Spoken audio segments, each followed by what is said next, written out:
சுட சுட உள்ளி வடை எப்படி செய்யலான்னு சொல்லி பார்க்கலாம் வாங்க.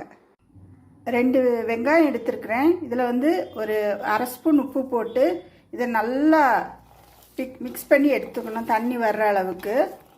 பெருஞ்சீரகம், பச்சை மிளகாய், இஞ்சி, காயப்பொடி, சோடாப்பு, மிளகாத்தூள், கருவேப்பிலை, கொத்தமல்லி, கடலை மாவு 1 டம்ளர், அரிசி மாவு 1/4 டம்ளர்.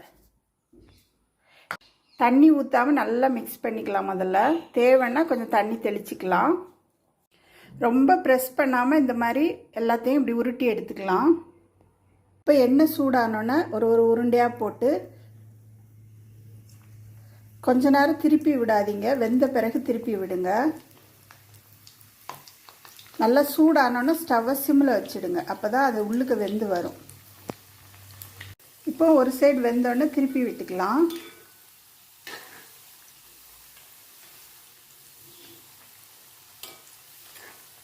இப்போ உள்ளி வடை ரெடி ஆயிடுச்சு. வெளியில் முறுமுறுன்னு உள்ளுக்கு சாஃப்டான உள்ளி வடை ரெடி ஆயிடுச்சு. உள்ளி வடை ரெடி ஆயிடுச்சு. எல்லோரும் செஞ்சு பார்த்துட்டு எப்படி இருக்குன்னு சொல்லுங்கள்.